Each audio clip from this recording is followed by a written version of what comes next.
All right, this is Pamela here with director Robert Nathan, whose film Lucky Bastard was just released recently. How are you today?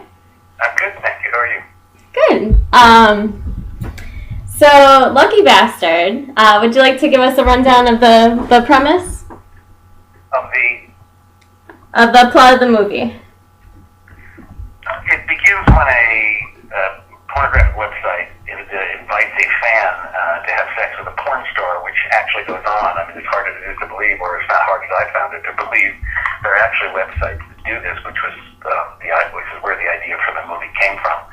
We were looking at, my partner came over one day and said, "Would you just look at this?" And I looked at it, and I was as sort of stunned as he was. And we thought about what would happen. We watched the website, and there was guys who were from outside the site who came to do this. Seemed fairly, ordinary guys, and I couldn't quite figure out why they would do it. I would think if you were the next door neighbors and so on, you probably wouldn't be too thrilled to have the guy for a neighbor. And if the guy was one of your kids' teachers at school, you probably really wouldn't be thrilled by it.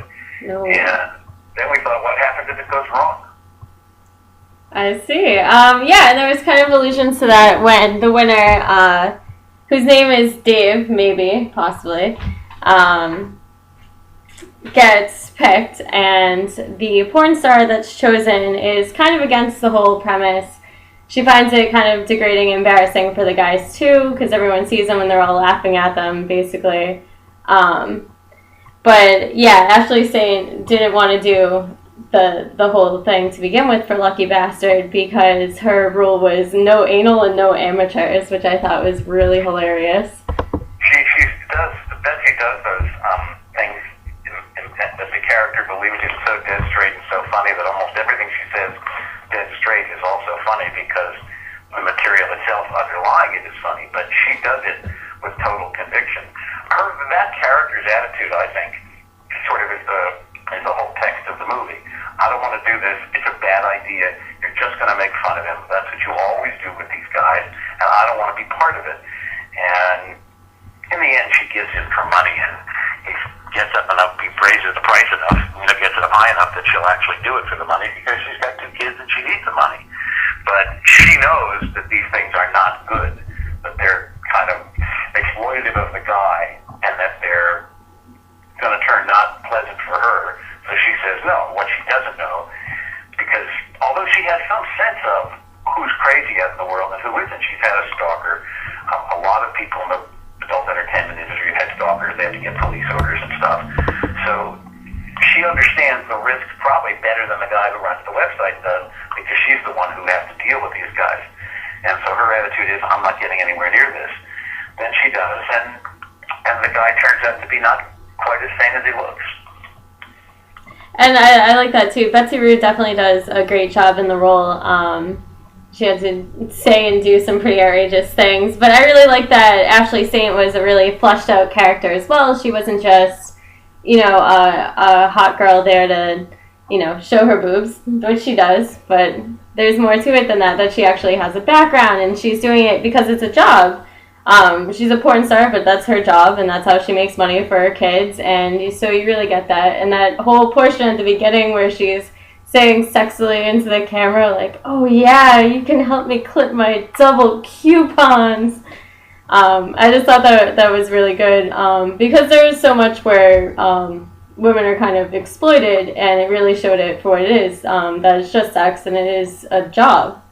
Well, as Mike says later on in the movie, do you guys understand if the women decided to stop making porn tomorrow, there wouldn't be any more porn? This is about the women. If they don't want to do it, it's not going to happen. So there has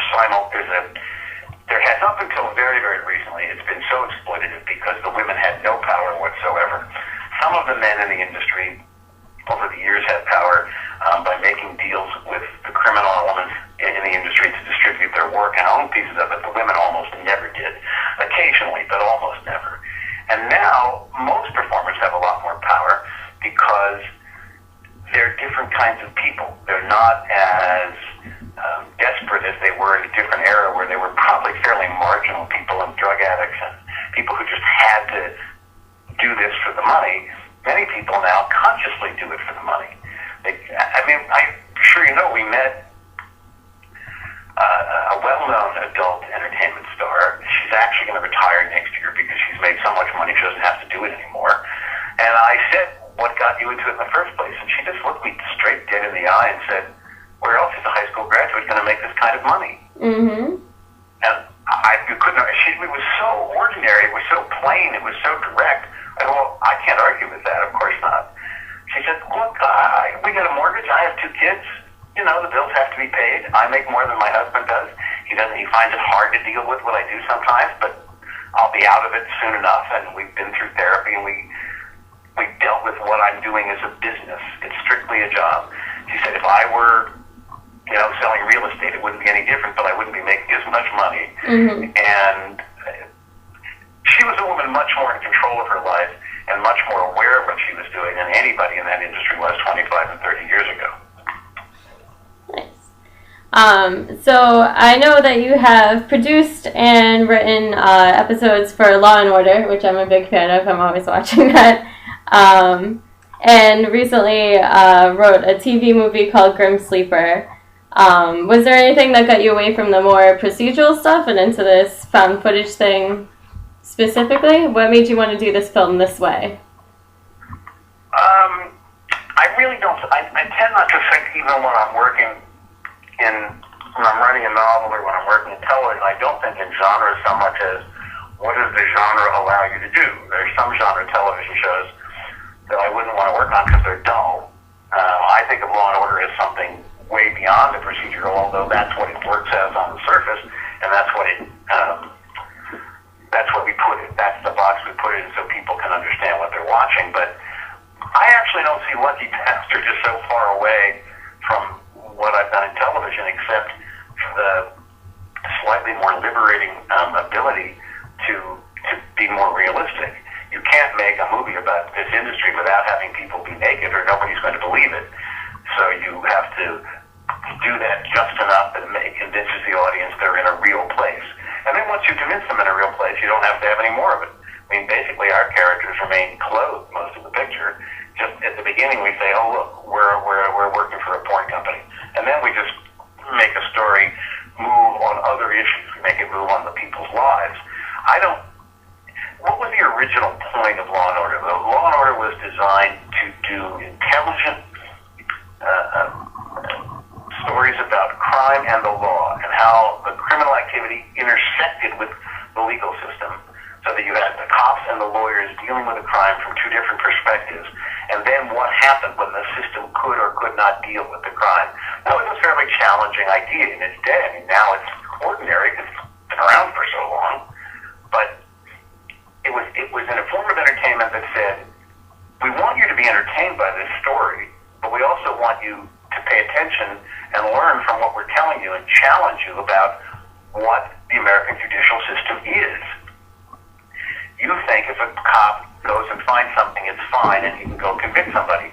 No, he needs a search warrant, and he needs the right search warrant, and he needs it approved by the right judge, and he has to have given the real reasons he's asking for it, or it all gets thrown out of court. So we wanted to say, see how complicated this system is.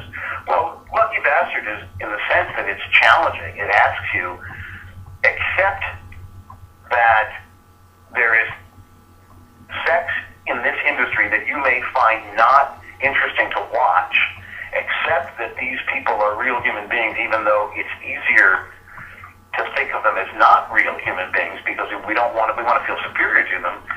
And so the movie wants to entertain you, but it also wants to challenge your perceptions of the world. So I don't think it's that different from Law and Order. Okay. Okay. Well, first of all, I'm fascinated that this is a real thing that people can win actual contests to go screw porn stars.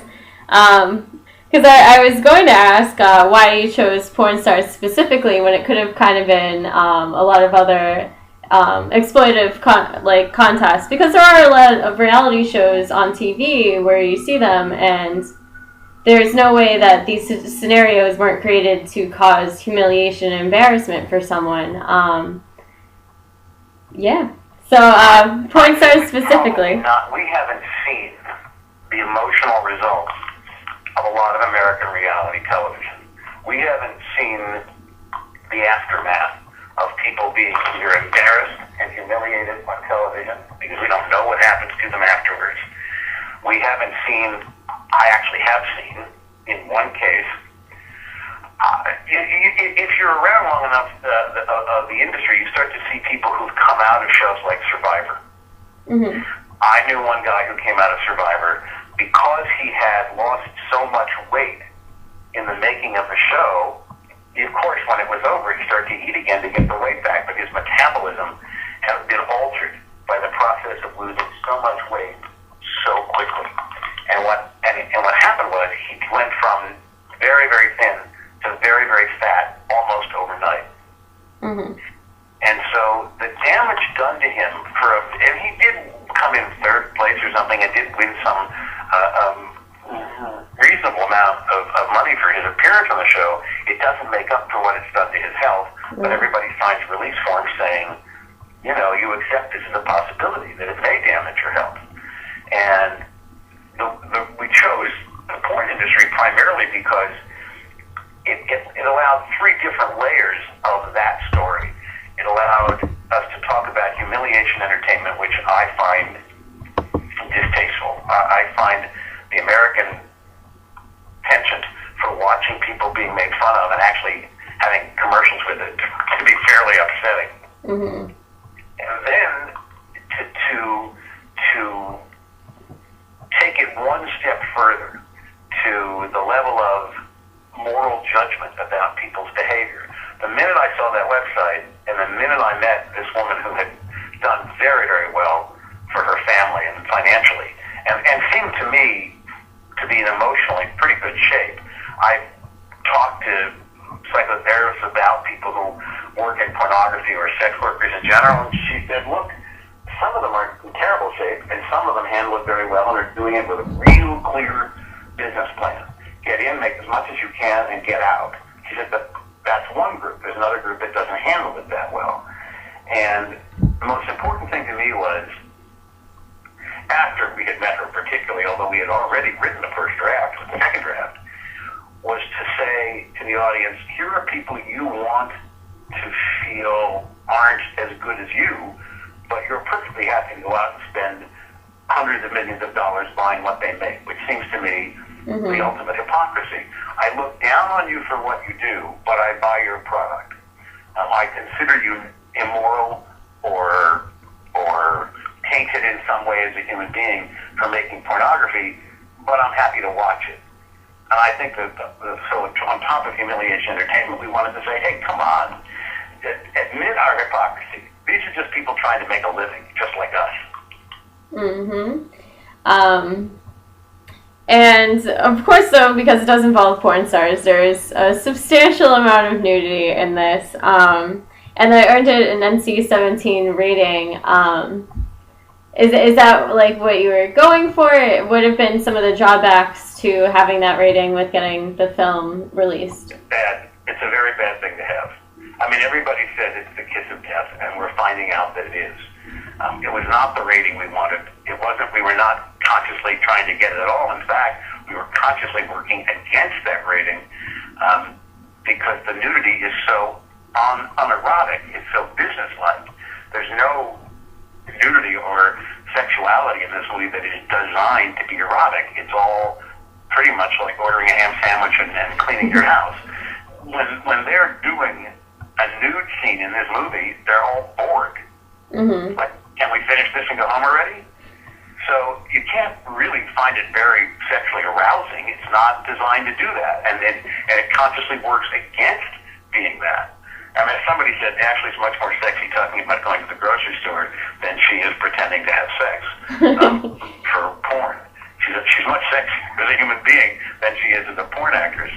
And we did not want the NC-17. I really didn't want it. I was hoping we would get an R. And what they told us, they were very nice to deal with.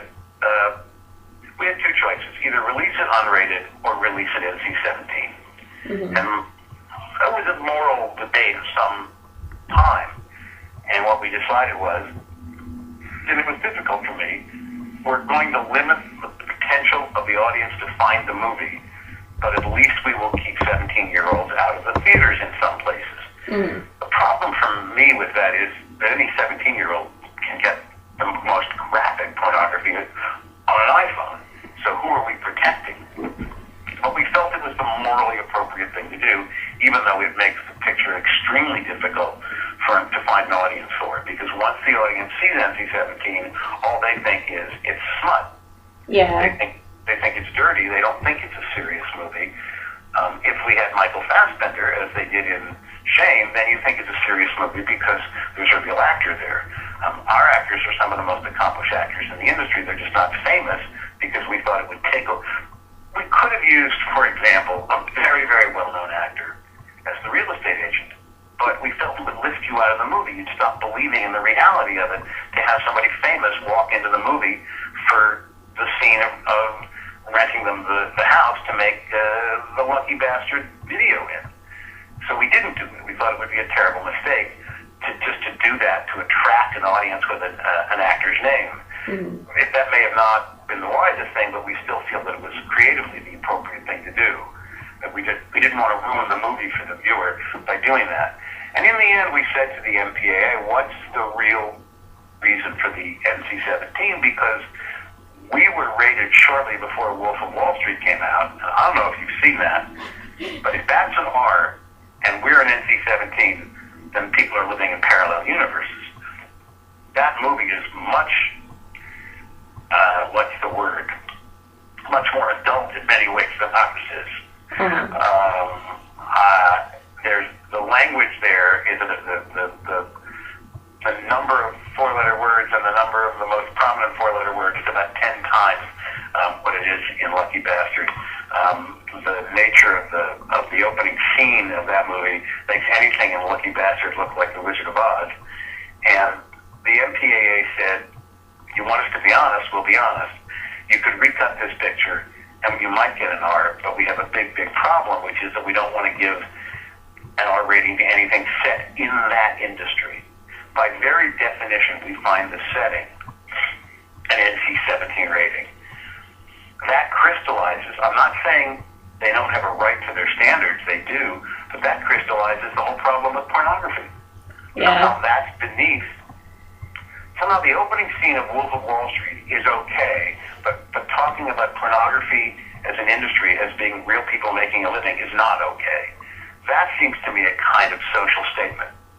We look down on people who do that, but if it's Leonardo DiCaprio doing something equally disturbing, it's okay. If it's James Franco in Leather Bar, it's okay. But it's not okay if it's set in the porn industry. And that seems to me to be the last statement on pornography.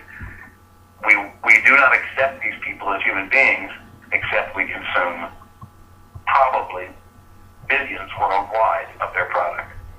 I think that really comes full circle too, because in the movie, they're all talking about like Ashley decides that after this she might really want to go into Hollywood. Mike talks about how he wanted to be a big shot director but couldn't find work. Josh talks about how he was an out of work actor and so he liked porn and he started doing porn.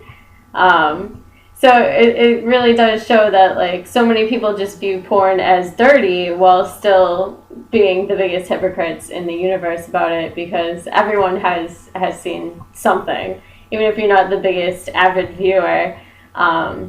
Yeah, pretty much just hypocrisy. People tell me, oh, they've rarely watched porn in their life, maybe 5 or 6 times, and I think one of two things is true. Either they're not telling you the truth or they live very sheltered lives, because most men I know really well who are honest say, come on, everybody knows how much porn people watch. It's just not something you talk about at dinner. Speaking of the setting, though, because you brought up the house that it was filmed in, it was mostly filmed in this house that is a actual set for a lot of pornos, too. The house is actually used for many people have shot commercials outside because it has a great view and has a great pool. It's been used for a lot of pornography because it's right near the center of the California pornography manufacturing business. So it's it's house that's nearby and available where people don't have to travel very far. The house we saw, I think our location scout found us 7 or 8 houses, and we chose this one because of the layout of the rooms and because of the there were a limited number of things we wanted to paint. If we had to paint, we wanted to make it as few rooms as possible. And this room had great colors in some rooms that we wouldn't have to paint to distinguish them from other rooms, which was extremely helpful. I had no idea. I'm not saying I don't like pornography, but I had no idea this house had been used in 8,000 porn movies because I'd never seen it before. But one of the actors walked in one morning and said, "Is there a big pool out back with like a grotto and a fountain?" And I said, "Yeah, how would you know?" He said, "Oh, I've seen this thing in a lot of porn movies." That's really funny. I was a little stunned. I said, "Look, it's none of my business, but how much porn do you watch?" And he said, "I watch it exactly the way every other man in America watches it, and you know why and when, and we don't have to talk any further about it." And we did, but he's right. Everybody knows exactly why guys watch porn and when. Nice. Well, I really enjoyed the film. I think it definitely brought something a little fresher to the found footage thing without being ridiculous, because a lot of found footage horror does kind of jump the shark. It gets to a point where it's like, there's this monster chasing you. How have you not thrown your camera at it? My writing and producing partner always says, if Bigfoot has just killed 5 of your friends and he's chasing you, why don't you drop the camera and run? Why are you still shooting this picture if you're being chased by a monster that's killing you? I don't really think of Lucky Bastard as found footage, and I guess we probably made a mistake even letting that label be attached to it at the beginning. It's not really found footage, it's mockumentary, because they're shooting, there's a reason for the footage to exist. It wasn't just found by people shooting home movies. They're shooting what we're seeing for the website. And so there's a reason for every shot to be there. We'd have to make it up. They're shooting this for their own website so that in the end, all this footage exists for a purpose. I consider that to be a little different from Paranormal Activity 1 through 11. Or 9, or however many Paranormal Activities there have been. I think we're up to 5. I think we're doing something different. Yeah, definitely. So where can people go to see your film, since it got kind of a limited cinematic release? Where can they find Lucky Bastard? Theatrical releases in a couple of big cities. As of yesterday, it is available on Amazon, on demand, DirecTV. It hits a couple more of the video platforms, I think, in the next couple of days. I'm not sure what the release dates are, but I do know that we're on Amazon now, and we're on demand and DirecTV, so you can watch it on demand, or you can download it or rent it at Amazon. And there'll be a couple of other sites where it's available shortly, the standard downloading sites, I hope. Okay, well, very cool. I think we will end this there, but thank you very much for agreeing to come on to Radio of Horror, and we'll make sure to spread the word about Lucky Bastard, because it was a really fun and surprising new scary movie. Thank you.